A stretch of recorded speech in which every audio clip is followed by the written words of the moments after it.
So I was there in Hawaii learning this massage course, and the young lady that I was rooming with, because it was a plantation cottage, many rooms in there, the girl that I was rooming with was young, very, very happy to be away from mom and dad. She was there to sow her wild oats. Her version of Hawaii was air conditioning and bumping the music, and she was just, having so much fun. That's not why I was there. I'm Zen and I put away all electronics, and so we couldn't have been more polar opposite. And it was just like grating on each other. There were so many nights that I would roll my bed up and I would take it out to the beach and unroll it, and I'd draw a line in the sand, and I would have this pact with all the cane spiders and all the scorpions and all whatever was there, centipedes, that, okay, this is my safe space and that's your, I'd have this deal that I'd make, this pact, and it seemed to work. I was grateful. But what was interesting is there was this one very stormy night, and I just did not want to sleep outside again. And so I came into the room, and the air conditioning is cranking and the music is cranking, and I'm just like, oh, please. And I thought, what can I do? Well, spirit. So I held a ceremony in the way that I was taught, that when you really need something to happen, and I really needed something to happen because I was there to further my spiritual education, and this was a huge test to see, can Brandy get in tune even with this kind of static?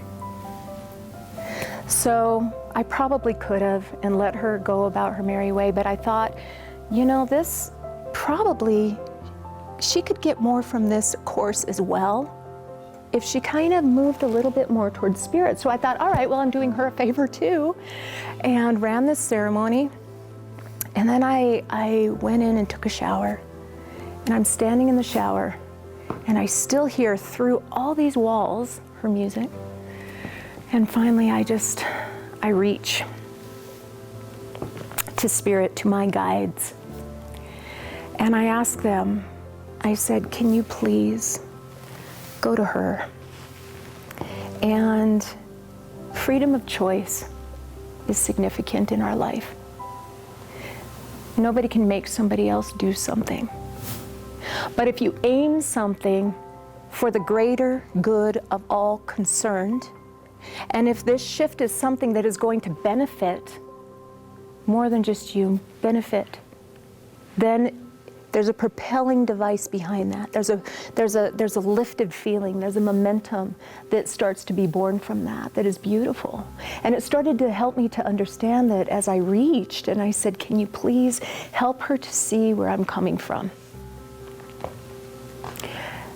I felt a shift. But what was interesting was when I would aim at her energetically, it would bounce off. She wanted nothing to do with Zen. She wanted nothing to do with quiet, with the, plumeria in the air. She wanted air conditioning. There was this. But when I went above to have my guides discuss with her guides, and her guides that have been with her from day one, before day one, all of a sudden, the music went down. And I thought, oh, thank you. And I came out and her whole energy had shifted. Now she was still her, and I was willing to compromise. Can we have the air conditioning and the window open? I'm fine with that, But it was amazing because as soon as I went up and they went over and worked with her guides and then back down, but I saw this motion rather than energetically trying to work with somebody. Even though I knew that it was spirit that I was working with my whole entire life, I would aim it towards somebody rather than up. And there was a great deal of gentleness when it went up.